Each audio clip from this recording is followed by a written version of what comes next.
Thank you all very much. It's a great pleasure to be here with you today, and I am always delighted to have a chance to talk to people about this subject, which I think is so important to global development today. The theme is migration, and I'm also going to talk about a very serious human rights abuse that we see as we see the global movement of people, and that is human trafficking. I'll just start by saying a few words about USAID and why this is an important issue to USAID. As you all may know, we are the U.S. government agency that carries out our diplomatic objectives when it comes to international development. Our mission is to end extreme poverty and to promote resilient democratic societies around the world. I work in the Office of Democracy, Human Rights, and Governance, and the issues we work on have been central to USAID's mission since our founding as an agency in the 1960s. I'm sure you've heard the adage that democracies do not wage war on each other. And this is one of the central principles of our development policy, that if we promote good governance and citizens have a voice in that governance, that we will inevitably have stable countries and countries that are able to create economic opportunities for their citizens, and that, in the long run, will bring all nations out of poverty. So I'm very proud to be working as part of an organization that promotes this mission and as part of the Center on Democracy, Human Rights, and Governance. Why this subject? Let me just start by telling you a few things about why this particular topic is important for global development. And I want to start by saying when we talk about migration, we aren't, by and large, talking about crises. We aren't talking about refugees. That's the very small minority of people on the move in the world today. Most people move freely, and they move for economic reasons. The United Nations estimates that there are 232 million migrants in the world today. 232 million. So that is a number that dwarfs the population of many of the countries we work in. And yet, we've only started as a global development community to get our heads around this vast number of people that we can't reach if we just do country-based programming, and to realize that they are a very, very, very important factor in the future of global development. And we've just started to think about how we start to address the challenges of these over 200 million migrants in the world today. So I'm going to give you a lot of facts and figures as part of this talk, but then we will also, of course, have a lot of time for a question, answer, and discussion. So starting with some of the facts and figures, wanted to break down for you some of the economic migrants and why we are looking at economic migration. 232 million migrants, as I said. We estimate that 150 million of those are migrant workers. Now, there also are a lot of other people in that big number that migrate for economic reasons. But as I said, we're talking about the people who leave to work, and we can count those at about 150 million people in the world today. These people are incredibly important to global development because the amount of money they remit or send back to their home countries is enormous. We estimate that in 2015, remittances from migrants to developing countries were about $435 billion. That is 3 times as large as the entire world's official development budget.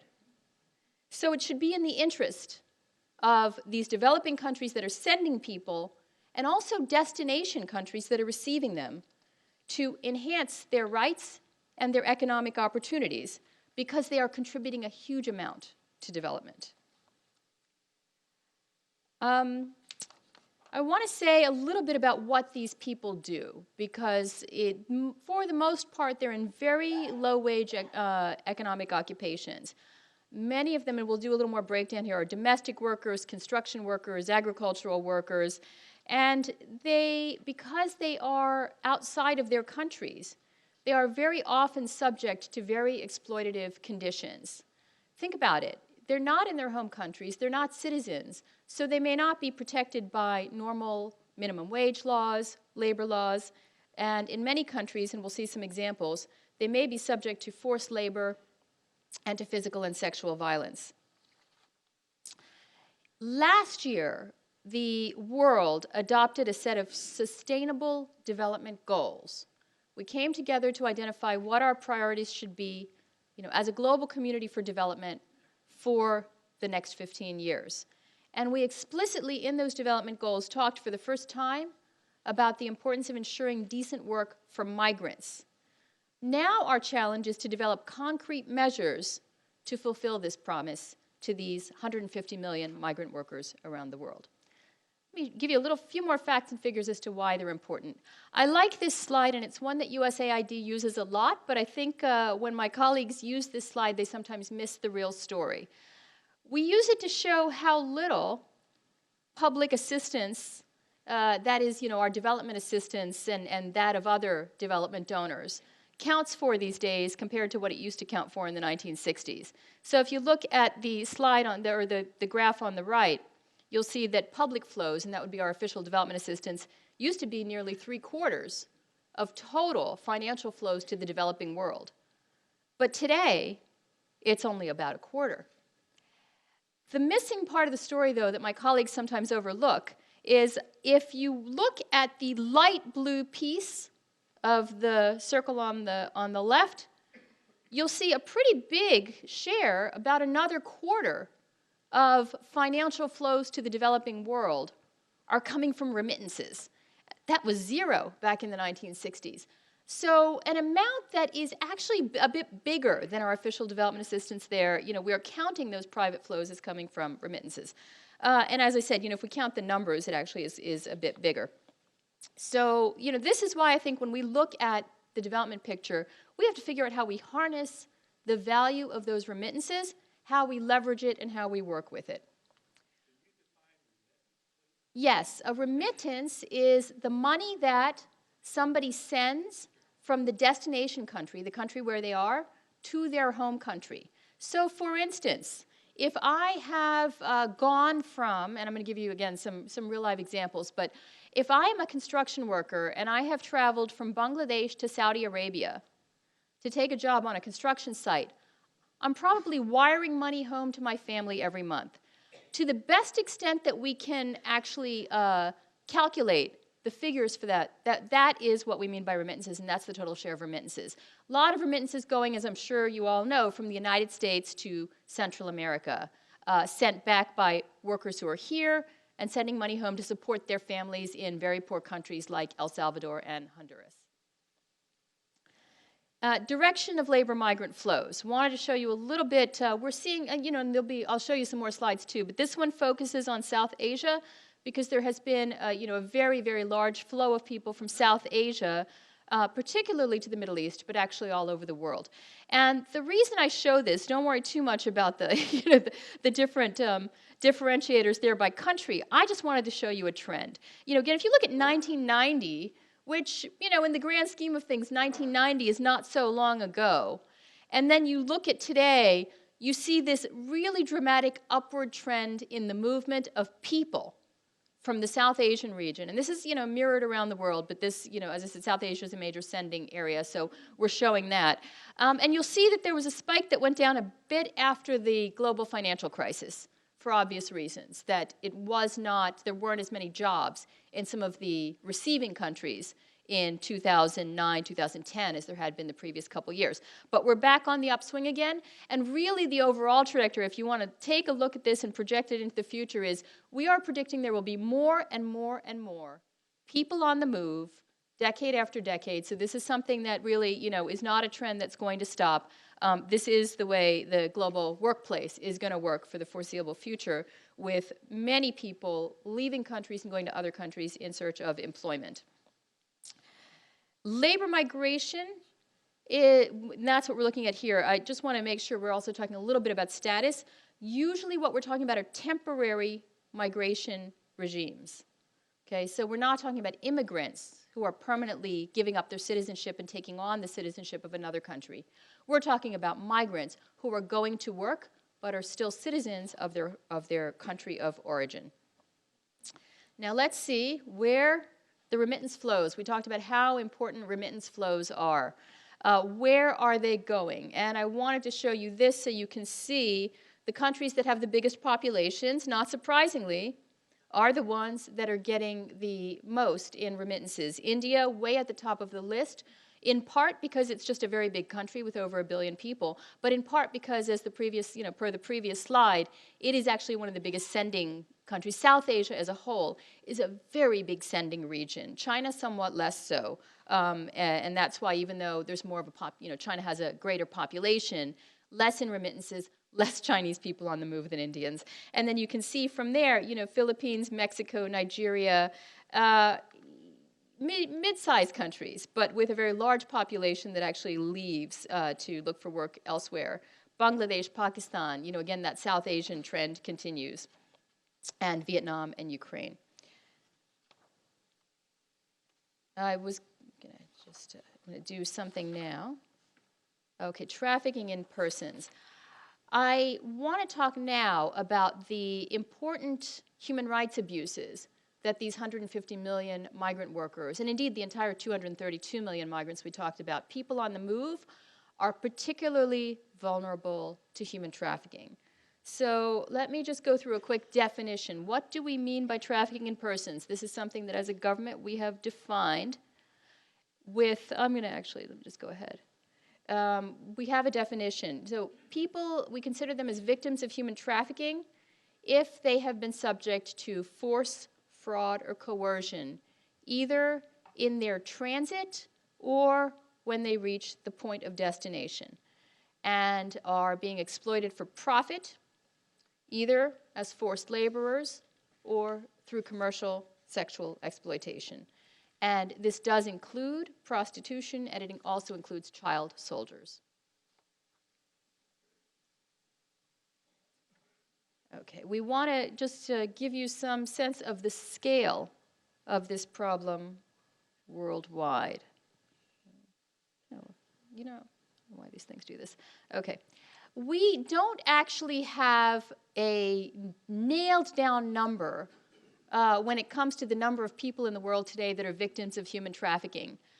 And the reason for that, of course, is these people are invisible. We actually don't know where they all are. We have an estimate. We are estimating based on the best available information.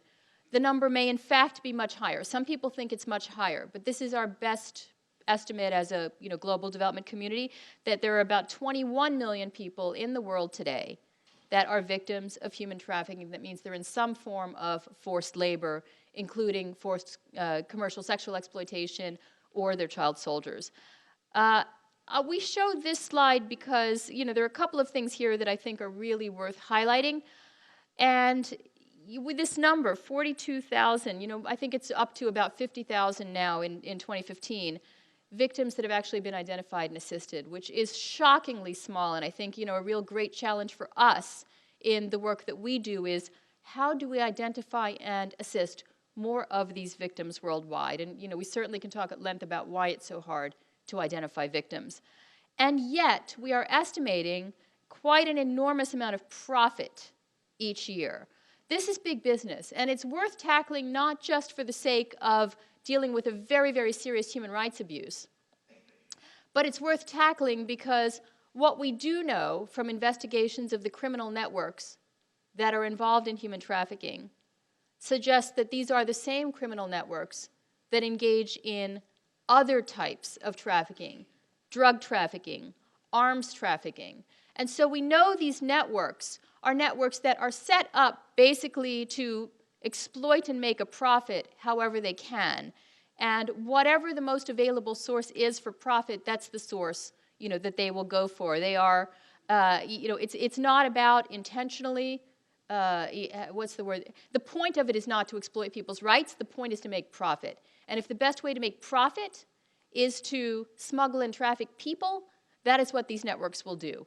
If the best way to make the profit is to smuggle arms, that's what they'll do. And we'll find that some of these networks actually will switch back and forth, just as any market would, depending on where the demand is and where the supply is at that particular moment in time. So we have a real interest in tackling the criminal networks for multiple reasons.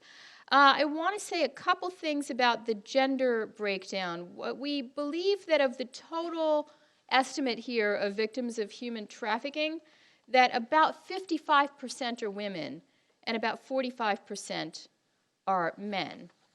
And I also want to say a little bit about the breakdown. I think when activists first started working on this issue of human trafficking, and it's a fairly new area of work for human rights activists. I mean, we really only started even using this language on human trafficking in the 1990s. We were very focused on sex trafficking. And as we've done more and more and more research to try to determine where forced labor, where human trafficking exists, we found that actually the minority of it is sex trafficking and the majority is labor trafficking. So if you look at, again, this is just what we know, and we don't know what we don't know and what we haven't uncovered yet. But our best estimates as of today suggest that you'll see a little bit less than a quarter of all trafficking is for sexual exploitation. The vast majority of it, about 70%, is for forced labor for goods and services that enter the legitimate economy. So those may be goods and services that we as consumers actually consume. We have found forced labor in the production of chocolate, in the production of cotton, in the production of sugar, in the production of clothing. So, as consumers, we may all actually be unwittingly enabling the profit-making of the trafficking of persons into forced labor around the world. We also, the state-sponsored, I just want to talk about a little bit too, because there's some overlap between the state-imposed and the forced labor. So, for instance, there are countries that compel their citizens to and take prisoners, including political prisoners, put them in labor camps, and then compel them to produce things that may then enter the global economy. So that would be state-sanctioned forced labor. One very dramatic example of that is cotton. The country of Uzbekistan compels its citizens to go out to the fields and harvest cotton every year. This has been going on for decades, since Soviet times, and it still hasn't stopped. There's still an authoritarian government in Uzbekistan. They still force people to go out into the fields every year. So we have an estimated 2 million people in Uzbekistan that are forced to work on the cotton harvest every year. All of that cotton is exported. It all somehow ends up in global clothing. So that's an overlap of state-imposed and of generally forced labor. Okay, so, I started off talking about migration, people on the move, more than 200 million people today, and the numbers will only grow over time. It's important to us to look at this nexus of migration and trafficking. We don't, we're not going to stop people from moving. That can't be the answer. We can't, we're not going to control this great global flow. What then can we do to get at, get better information about those people that are actually becoming victims of trafficking and stop them from being victims of trafficking? One thing, just first, of course, is to recognize that there is this nexus and that a lot of trafficking occurs, in the context of people leaving their countries to look for other jobs. So that's important. So we can start to look at this population of migrant workers in different countries and perhaps better identify prevalence and risk. We also can enhance our existing efforts to prevent trafficking and make sure that we're synchronizing them with regulation of labor migration. I'm going to talk more about that, but I will say, just as a broad concept, believe it or not, this is something that's just occurring to us as a development community, and we're just on the verges of actually beginning to develop some sensible policy to look at labor migration and that set of regulations and see if it actually does enough to prevent people from being trafficked.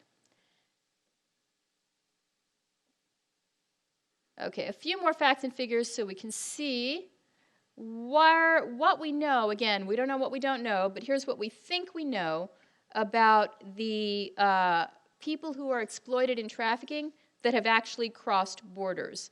So we think that when it comes to commercial sexual exploitation, we actually have a very high number of people who are either brought across borders or they've gone across borders and then they become victims of sex trafficking.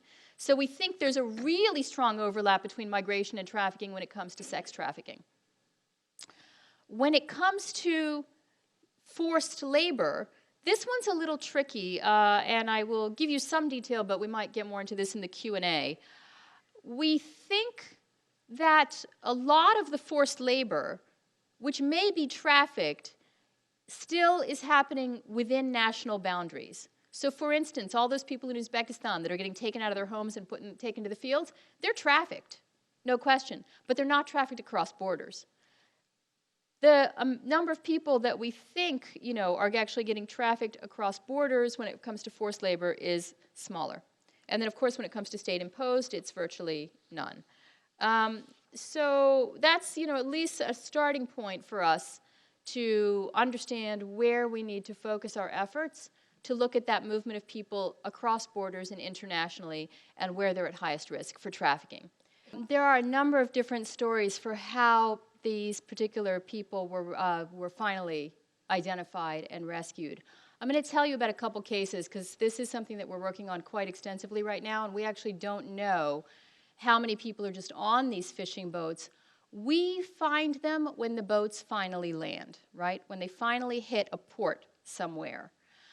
And so, in fact, with some of the cases of people that our AID's partners have found and rescued and rehabilitated, there have been cases where, ship owners have actually just dropped them off somewhere at a port far from home because they just didn't need them to work on the boats anymore. Or the boat was coming in for good. The boat itself was finished with its, life as a fishing vessel. And so we have found a lot of these victims because they've just gotten dropped off somewhere at the end of the time that they've been on boats. And local charitable organizations, nonprofit organizations, have found them and helped them, given them food, given them shelter, and finally brought them or connected to them an organization such as the International Organization on Migration, which IOM's main role is to repatriate people, to bring them back to their home countries. So I was just in Thailand, actually, the week before last, and meeting with some of the local Thailand-based organizations that are human rights groups that are trying to identify more of these trafficking victims on the fishing boats. We, for instance, work with an organization that has very, very good networks with Burmese migrant workers who are also in Thailand. And sometimes what happens is, because they know each other, they're friends with each other, migrant workers that are in Thailand will say, hey, so-and-so took a job on a fishing boat, and he was supposed to come back in 3 months, but he never came back. And they'll go to the nonprofit organization, the charitable organization, and say, my friend, he's gone, he was supposed to come back, he's never come back, can you help find him? And then we might start, or they might start an investigation to try to track that person down. But we are not finding very many people that way. And I think for all that, this ended up with 1,000 people, I mean, that's pretty much it. And there may be tens of thousands more out there, as the video said. I talked about how all of this enters legitimate commerce. Someone's making money off this. And one of the reasons that we as a government have such a huge interest in this particular industry is that we are one of the world's major importers. We are the major importer of seafood from Thailand. And, I can tell you where it ends up, because we're all probably buying it in the supermarkets, right? It ends up in those frozen fish fillets and fish fingers and things like that. So, maybe it's not all from Thailand, but a lot of it is, and we just don't know. And so our companies actually are interested in working with us to say, a major supermarket chain doesn't want its consumers to be finding out that the products that you're buying, were made by people who were trafficked. So the supermarket chains are starting to work with us as well to say, what can we do together to come up with some programs that make sure that the seafood that we're importing from Thailand is produced under ethical conditions. And so bit by bit, we're starting to sort of go back to these boats, find our way back to these boats, and try to figure out how to scrutinize an industry that has been largely unregulated, because if you think about it, in a country like Thailand, in that part of the world, you own a boat, you go out to sea, who's ever going to come find you and know what you are doing on that boat? It's hard enough on land to get people to obey the law, right? Let alone when they're way out in international waters, right? It's very, very hard to police, but that's one of the things we're starting to try to do. So I'm going to move on and talk a little bit about another industry that's very invisible because it's very, very, very relevant to this problem, and that is domestic work. So the estimates of 150 million migrant workers come from the International Labor Organization. And of that total, they estimate that about 12 million people that are migrant workers are domestic workers, which means they're maids, largely. They're mostly all maids, nannies, gardeners, chauffeurs, drivers. And so this sector is a totally invisible sector, and it's one where we know there's a very high prevalence of trafficking. We also know, we showed a video that showed you some, men who were victims. But when it comes to people on the move, right, and domestic work is the biggest single sector, it's mostly women. 73%, or about 8.5 million of those migrant domestic workers are women. Okay? And a very large number of them are going from South Asia to the Gulf states, to the Middle East. And we do not know, because we are having a hard time getting into the homes of people in some of the Arab states, but we do believe that just about all of those are trafficked. All of the Gulf states, Saudi Arabia, Qatar, UAE, and some of the other countries in the region, such as Jordan and Lebanon, employ a system known as the kafala system for all of their migrant workers. And what that means, I'm going to try and put it simply and not give you too much of the legalese, is that if you're a migrant worker and you're leaving Bangladesh or Sri Lanka or Nepal, and you're going to Saudi Arabia or Qatar to be a domestic worker or a gardener or a construction worker, your status is entirely dependent on your employer, and your employer holds all your documents. So you're really actually not free to leave. So we believe all those people are in forced labor in one way, shape, or form. We also believe, because a lot of them are maids, a lot of them are women, and I've met a lot of these women. I actually, again, a few weeks just before I was in Thailand, I was in Bangladesh, and I was at a training program. The Bangladesh government does a pre-departure program for all of its migrant workers.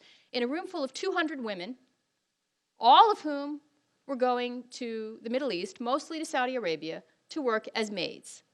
And they were in this pre-departure training. They were all going to go work as maids, and pretty much, you could guarantee that all of them were going to end up in some sort of forced labor to their employers. And we know just from the stories that we do receive, again, back to the gentleman's question, how do we even know? Because once in a while, someone gets out and someone manages to get home and they tell us what's gone on.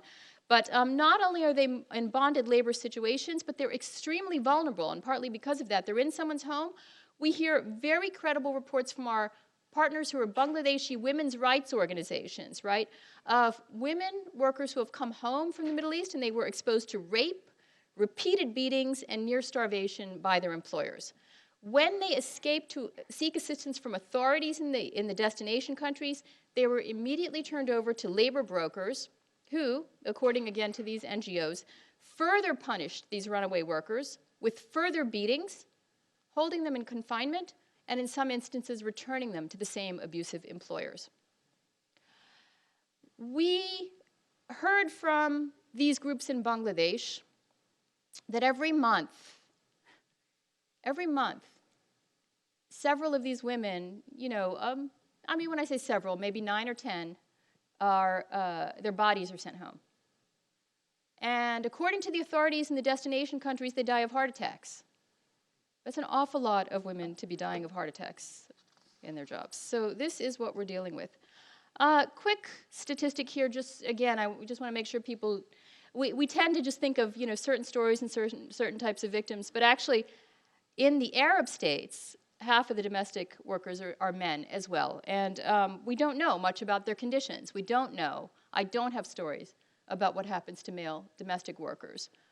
One thing we are concerned about, though, at AID is how these experiences may contribute to radicalization. This is just something we're just starting to look into, but we think there are some important links here between human rights and countering violent extremism.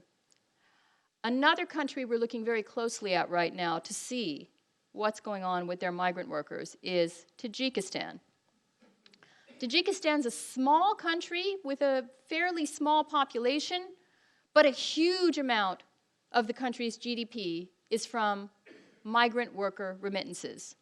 A very large percent of the country's male workers, its men, migrate overseas for work, mostly to Russia, some to the Gulf states, mostly to Russia. So I'm showing you this because you've got a few countries here, and they're all very small countries, that are actually enormously dependent on their migrant workers. They can't afford not to send these people overseas because this is one of the very, major sources of their economic life, their economic lives. But we believe that one of the things that's happening in Tajikistan is that some of these male migrant workers are becoming susceptible to radicalization, to messages from violent extremist groups.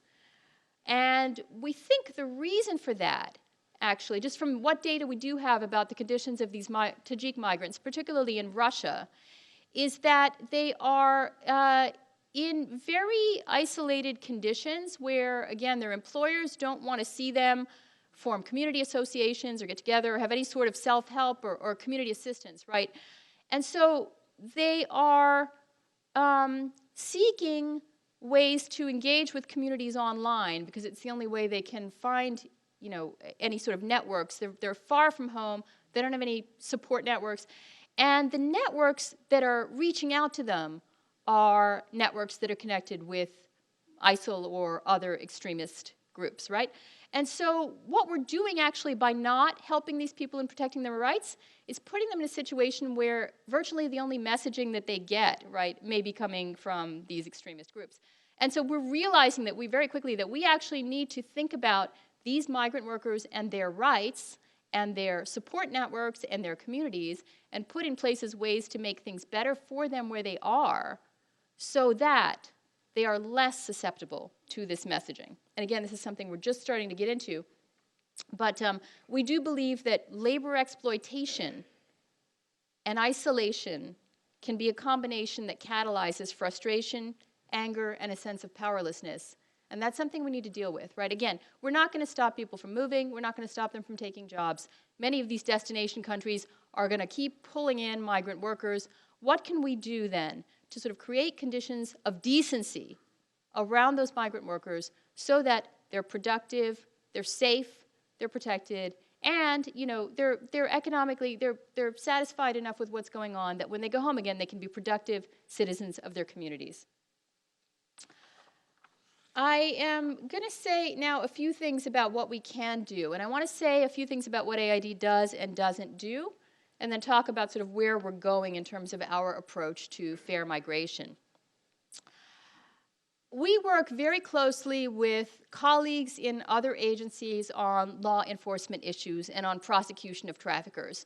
We are really grateful for some very dedicated colleagues at the Department of Justice, the Department of Homeland Security, that work with us on prosecution of traffickers. But for us at AID, that's not our core capacity, so that's something that we really trust that our colleagues in Department of State, other agencies, are looking at finding trafficking networks, prosecuting these criminal traffickers. We believe our best strength is dealing with the root causes of trafficking and exploitation. And that's what we bring to the table. So we, as I had said a little earlier in this talk, this is new terrain for us. We're learning, but I'm very excited to say that we're in the beginning of really developing a very aggressive piece of our development agenda that's about promoting safe and fair migration so that we can, as I had said at the early part of the talk, leverage the investments that migrants themselves make through their remittances, protect their rights, and help prevent them from being exploited in the first place. So I've just flashed up here one document, but it's just one way of saying, this is something that we're working on with a number of international organizations, including the ILO, the International Labor Organization, and a number of other UN agencies. So the UN Secretary General has come up with an 8-point agenda on migration and development. I'm just going to sort of read it aloud because this is really our blueprint as well in somewhat different words.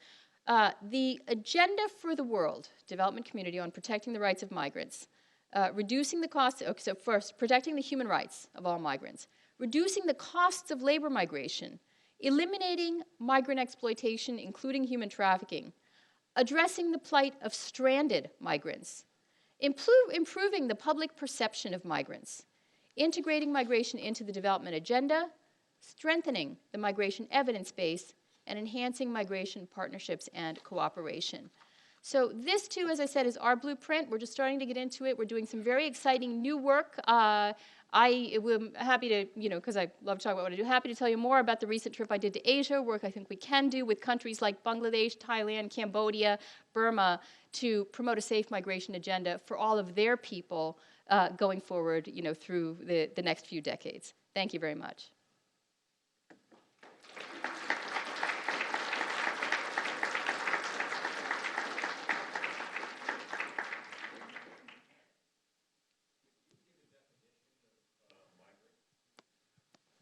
Do you want me to start taking questions, or do you want to? Let's go ahead and answer his. His question was a definition of migrant. Mm-hmm. Sure. No, it's a very good question, actually, because there are multiple definitions. And so, one of the things that we need to agree on, too, in terms of, the U.S. government, some of the UN agencies, some of the other governments, is exactly who are we talking about.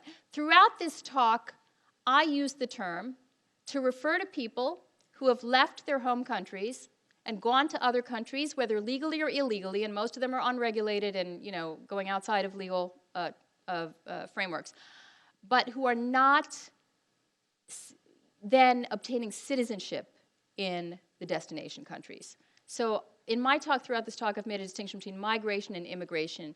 Immigrants are people who are, going through legal channels and obtaining citizenship in a second country. Migrants are those that are just leaving, looking for other economic opportunities. Some of them may be taken forcibly because they're trafficked, but they're not going to become citizens of the countries that they are in today.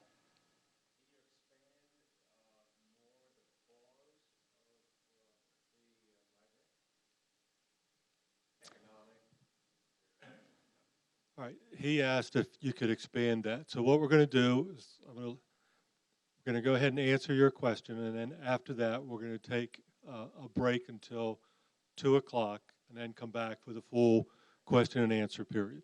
Great. Okay, and that, too, is a question that sort of, there's a long, lengthy answer to that, and it's one that I can go on about because it's one that, as AID, we're really trying to define all the root causes. So I'm just going to give some examples of the things that push people to migrate as far as we know, because we're doing a lot more research on this.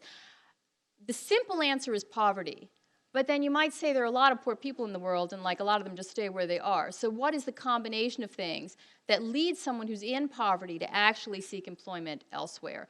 I'm just going to identify, again, a few things. So we know that, in terms of root causes, one of the big push factors is there's no employment where people are. There's not enough employment, or it's not, there's not enough to help them sustain their families.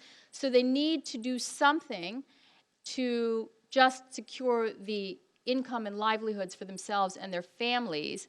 We know there's a poverty of options. It's not just poverty, but looking around, right? People will seek to go, 10 miles away, 15 miles away to the nearest city, 100 miles away.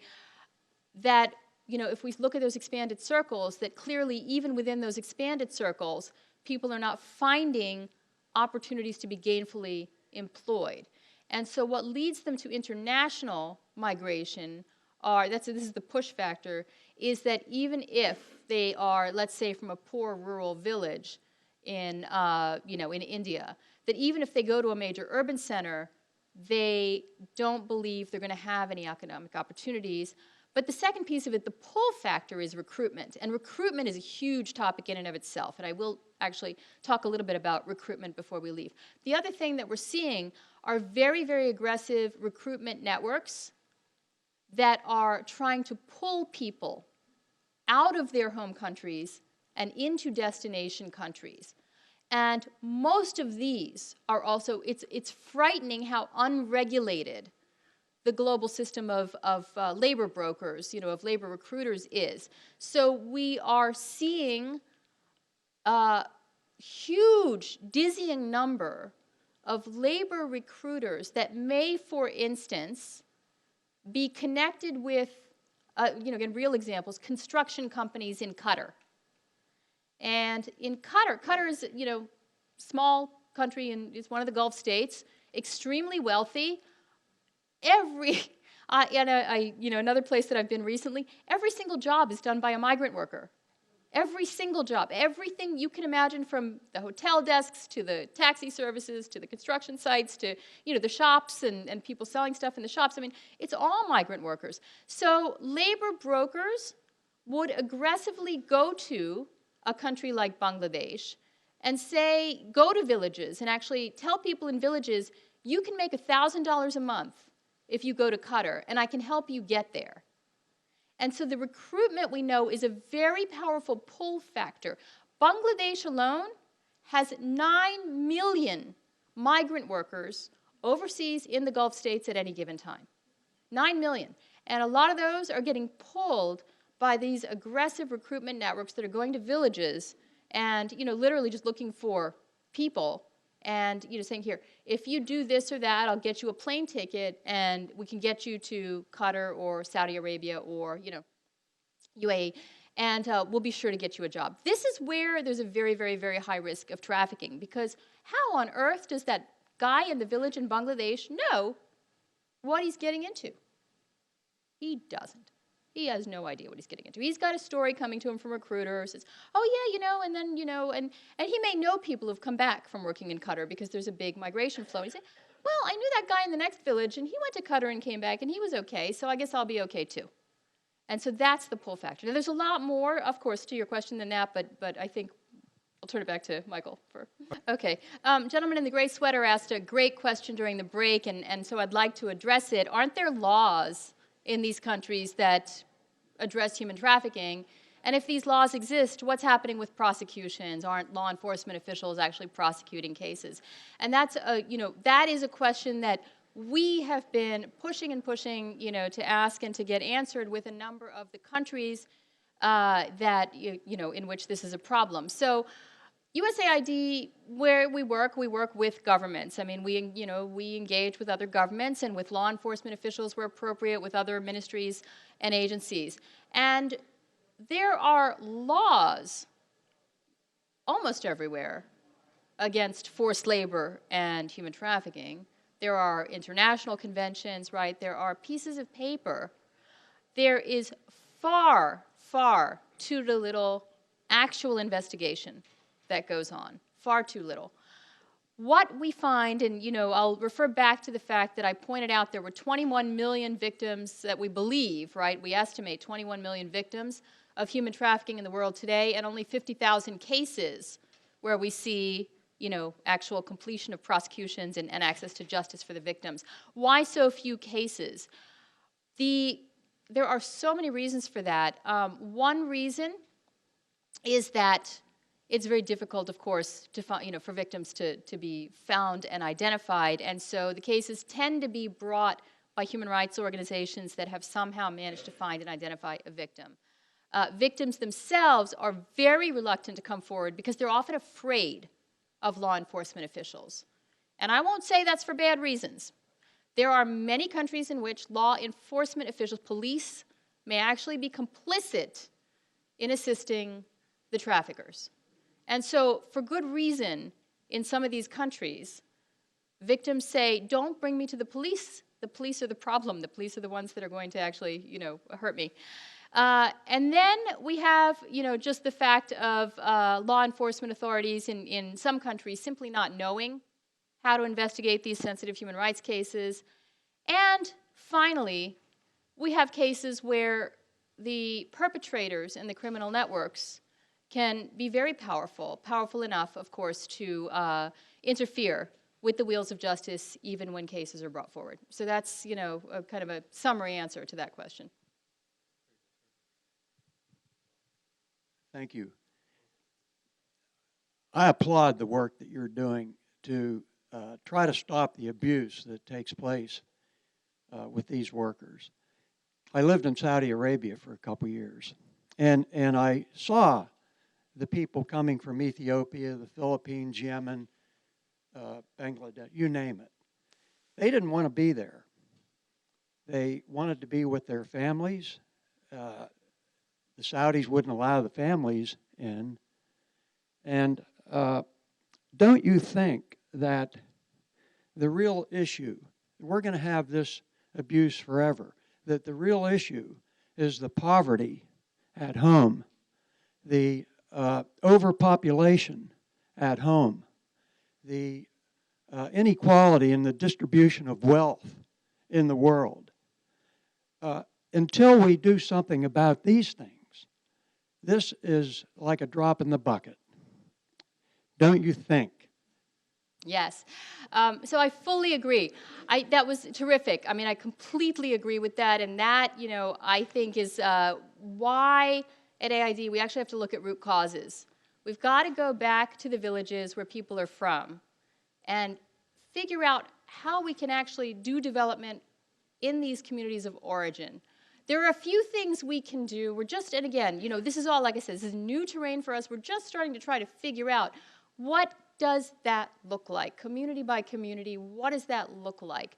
And so I'll tell you about a couple of the things that we're trying now, and let's see how they work. We'll be tracking and measuring over time to see what kind of impact we have. First of all, we are looking at what can be done to generate better economic opportunities in communities where we know lots of people are leaving. So let's take Cambodia. We showed a film about these men leaving these villages in Cambodia. That's a place where we've just launched a fairly big counter-trafficking program that is doing basic development, right? We're not going in saying, wait, you're going to be trafficked, let's try to prevent you from being trafficked. We're actually saying, why are you leaving? Well, you're leaving because you don't have economic opportunity where you are. What are the things and the assets that you have in this community that could actually help to create jobs right here so that you don't have to migrate? But I actually also think, because you're right, it's a drop in the bucket as well, even if we work in a large area in Cambodia, what about Bangladesh, right? What about Ethiopia? What about? And so I also think, to get at the other end of it, we actually also have to deal with what's happening in destination countries. And there are a couple things we can do, more than a couple things. There are lots of things we can do in destination countries as well. I mean, I really do think, I think I've said this now and, y'all have heard it. We've got to make sure we're protecting people's rights where they are, right? So in the destination countries as well, if those people are better off and able to send more money home, they'll be able to get home sooner. And so we do want to make sure at least they have fair conditions and decent wages where they're going. And then finally, one other thing that we're just starting to realize is the power of remittances. And I talked about that a little bit earlier in the talk. If we're seeing, millions and millions of dollars going from, people who are working in Thailand back to villages in Cambodia, where's that money going and what's it doing? And we're realizing it's not actually being productively harnessed. And so another thing we're doing, we're just starting to try, and let's see how it works, is helping migrants figure out how to better invest their remittances. Because they don't know. I mean, think about the kinds of people that you saw in this video. They don't know. They send the money home, somebody buys a motorbike, that's it, right? What if you actually invested that money in a small business? So we're trying to help them understand how to invest the remittances in ways that generate opportunities at home, that help other people have opportunities at home so they don't have to leave, and that help the people who have gone overseas get back faster and have something to do once they get home. I have just a follow-on to my earlier question, and I apologize, by the way, for interrupting in the first hour with a question. Mike won't let me forget it. The story about the prisoners on the fishing boats seems to have some special attention, thus the production of the video and so forth. And so although you touched a bit on law enforcement and their lack of capabilities in the answer to a question a few minutes ago, I still can't help wondering, this kind of fired me up and I want to nail these turkeys. These guys, they're healthy enough and not totally unintelligent. Surely they can identify the boat they were on. Is something now, is this video an indication that something now is being done to identify the operators and owners of those things and shut them down? Yep, okay, so thank you for that, because that was all of our reaction, right? I mean, all of us that were working on this were like, can we get these guys? So the good news story is, yes, in that particular case, that is one of the first cases that we've had where those guys did testify against the boat owner, and we brought the boat owner to justice, and he's being prosecuted. So that was a success story. I wish we could do more of that, but I think we're at least, right? We finally cracked at least one case of a fishing, vessel owner, this guy owned multiple, this was a company that owned multiple boats, brought them to justice, prosecuted them for trafficking, and, at least that, we hope, will send a signal to some of the other boat owners that are in the same business. But your question has, as all these questions do, everything is complex, and, every time you start working on one of these things, you're like, what about, and what about, and what about? And the other thing that this really has, helped us identify as a government is the need for overall, better, better ability to enforce the laws at sea. And this has been a challenge for a while on multiple fronts. And, so this case, it's like one, again, it's one case, it's just one example. But overall, one of the big problems that the U.S. government has identified is illegal, unregulated, and unreported fishing worldwide. That has multiple effects, including depletion of the world's oceans and ocean biodiversity, including the fact that it disrupts international commerce because the good guys are getting put out of business by the bad guys, including human trafficking. And so, it's been very exciting over the past couple years as I've worked on this issue. I've had a chance to work with colleagues just across the U.S. government, the Navy, the Coast Guard, the Department of Commerce, the Department of Justice, Department of State, on what we can do as a government to work with other governments around the world to basically better regulate the fishing industry worldwide and to go after criminals, whatever the criminal activity is, and hold them accountable. Oh, hi, I'm Mickey Dimchak from Williams from Boiling Springs. I want to bring it close and personal.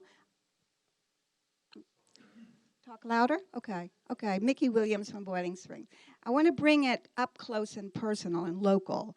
I worked with an NGO in southern Florida, in Immokalee, with migrants. A complete abuse in so many, many ways, i.e. 17 people living in one trailer paying unbelievable rent on that trailer. It was during the bitter winter when there was no crop. They were being charged per piece, or they are being paid per piece.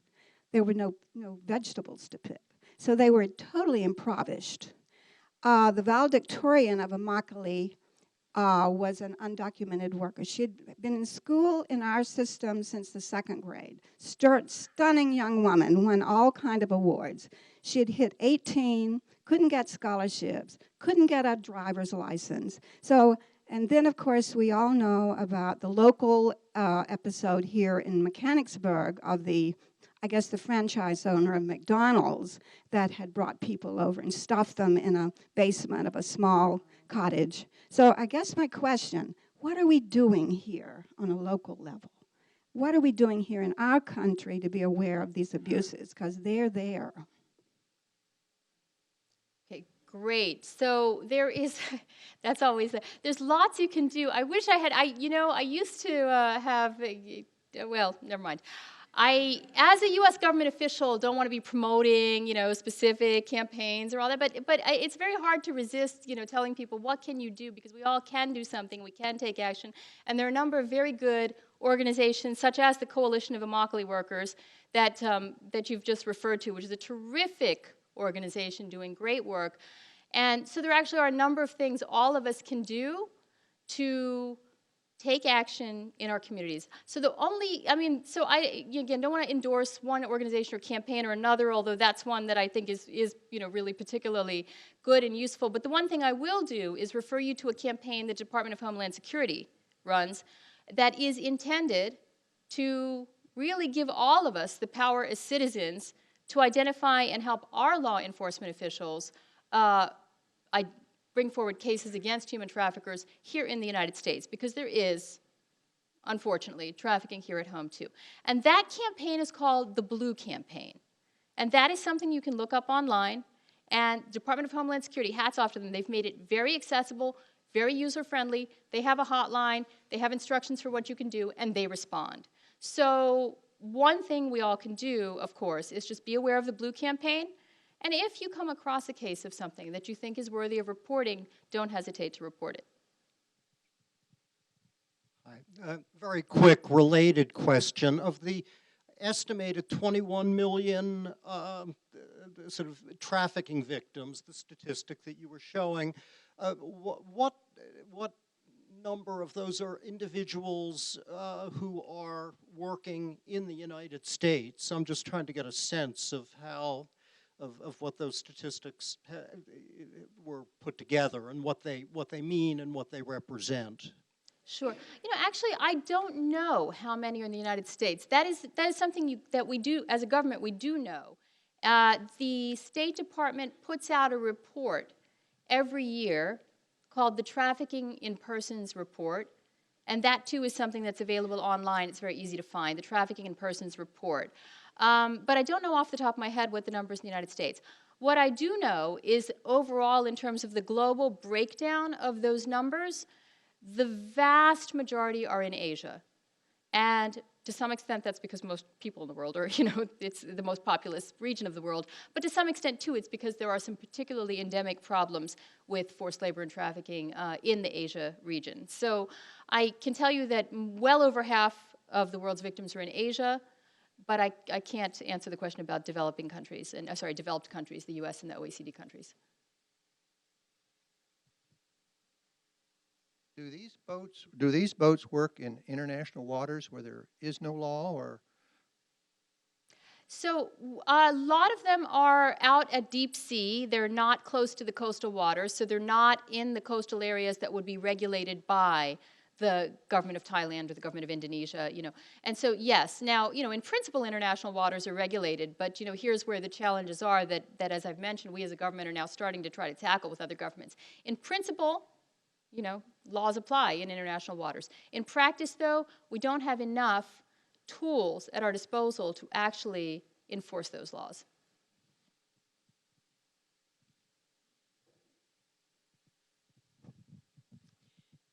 You haven't mentioned children's trafficking, and I'm wondering why. Do you have any statistics that go along with what you showed us about percentages of children? Yes, and I'm going to try, and I can tell you a few things off the top of my head, and some things I might have to, to go and look up. But there are these two overlapping problems. I've talked about forced labor, which is human trafficking. I haven't talked about child labor. Child labor is an overlapping problem, right? It's not a subset of trafficking, because there's a lot of child labor in the world, which is also illegal, but which technically speaking is not trafficked. We know that there are 168 million child laborers in the world today. That, again, is a statistic that comes from the International Labor Organization. 168 million child laborers, 20 million forced laborers. Don't remember the exact overlap of how many of those forced laborers are minors under 18, but it's a fairly high percent. So there is an overlap, but I would argue that we also separately need to deal with the 168 million child laborers in the world who are not going to school, who are also exploited, but they may not be trafficked, right? They may not actually have been removed from their villages or communities. And I can say more about that. I mean, there's lots and lots, it's another subject about which I'm passionate. Lots about what we can do to deal with child. We know that the vast majority of child labor is in agriculture. We know a lot of that is, and we know all of it's in developing countries. That is, almost all in developing countries. We know a lot of it is in agriculture because, again, of poverty, poor communities that have to make their kids work, have to put them out in the fields because they cannot make ends meet without the children's labor contributing to the family incomes. So we know that, too, is something that we've got to tackle by tackling those root causes in communities. But we also know that there's a level of exploitation and some human rights protections need to be in place for those children, too.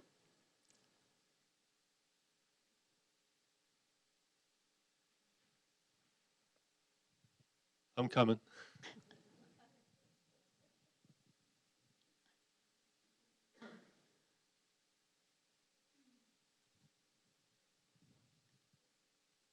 Susan Lara, Carlisle, Pennsylvania. I'm wondering how many families are selling their children to all these exploiters for sex and other things. And so, like, if they're having more children because of the economy that they're putting themselves into.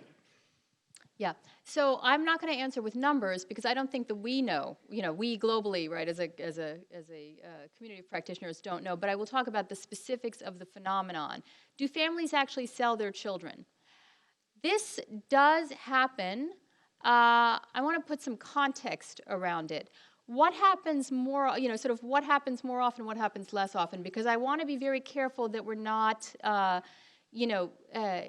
we're not dealing with the wrong problem. Let me put it that way. If we think the problem is parents, then we're going to make the wrong interventions. We're going to say, oh, it's just parents. If parents weren't greedy in selling their children, then we wouldn't have trafficking. And in reality, that's not really what's happening. So we want to make sure we address the right problem. So the problem is more, often the case that you have these recruitment networks with very attractive stories intentionally targeting extremely poor families.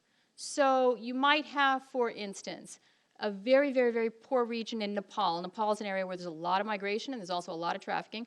There was an earthquake recently, as I'm sure you all know. You might have a community that's devastated. People have been displaced from their homes.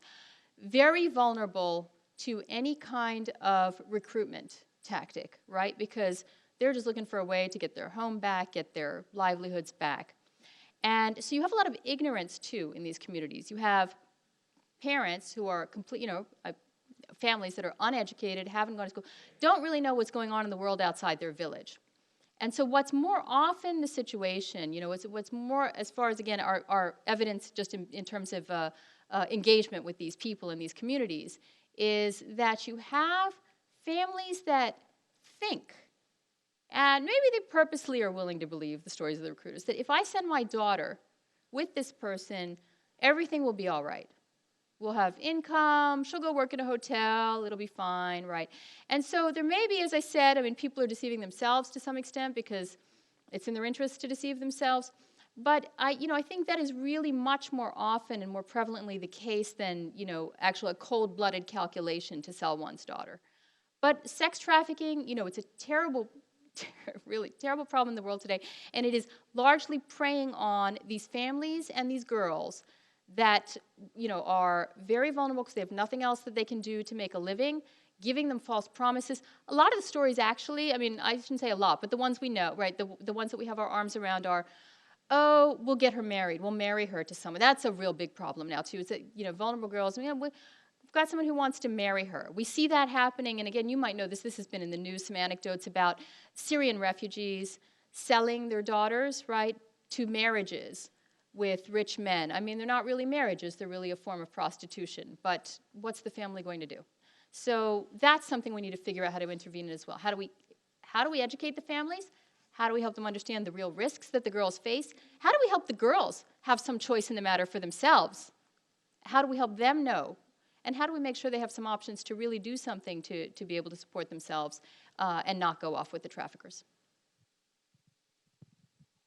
It seems that a major root cause of this problem is population pressure. How much of a problem is it that the United States does not have a consistent policy on aid with family planning across the globe, that it changes with each administration, actually mostly 180 degrees? So I'm going to take that question straight up, although it's a controversial question, to say that you could say that population pressures are actually, a factor in every single global development challenge that we have. And it's not unique to trafficking, it's not unique to migration, it's not unique to climate change, it's not unique to global, health epidemics. It's in and of itself a development challenge. And so, I say that because I think you're making a point that is a valid point about our policy about, family planning and reproduction. I don't think it's necessarily a point that's specific to, to dealing with trafficking. I think no matter what, we're going to see growing population pressures in years to come, no matter what. And no matter what, as its own end, not because we care about trafficking or climate change or anything else, but as its own end, we are going to need to figure out sensible ways, to engage in family planning.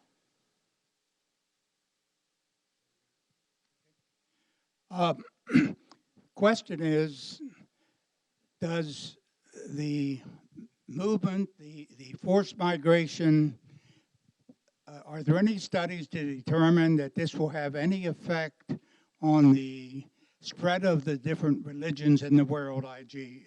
Christianity versus Muslims versus, it sounds like many of these people are not Christians, and I wonder if if there's any studies to indicate that is having an effect on the spread of these religions. So I am not aware of anything, studies of people changing their religions. One of the things we're starting to look at is this question of radicalization, which is another question. We know that we have a couple of countries that have been longstanding, safe, peaceful countries that are partners to the United States, Indonesia and Bangladesh, that also happen to be the two countries with the world's largest Muslim populations.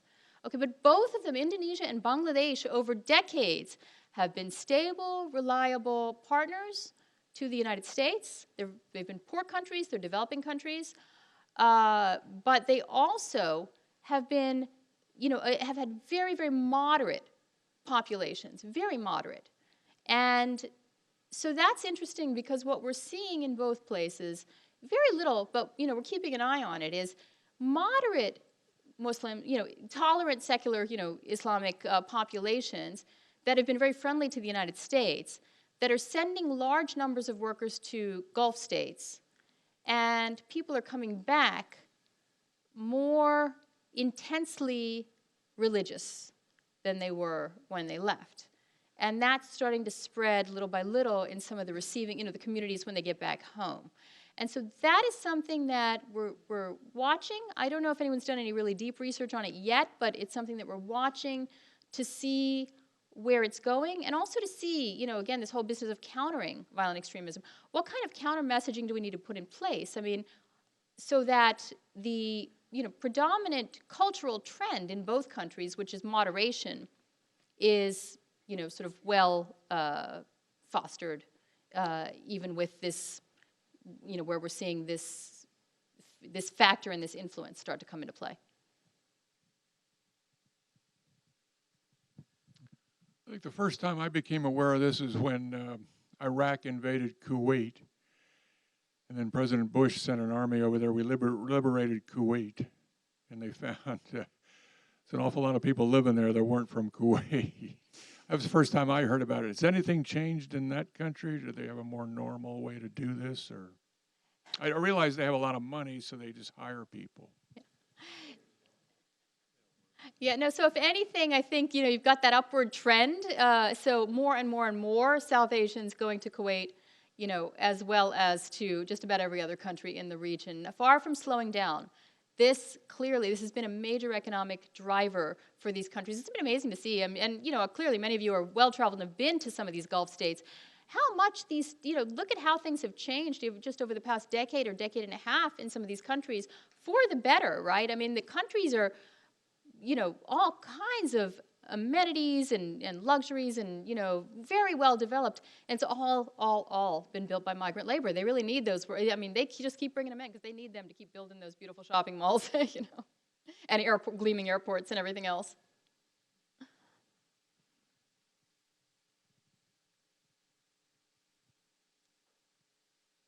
I don't see any other hands, so we'll wrap things up for today. So I'd like to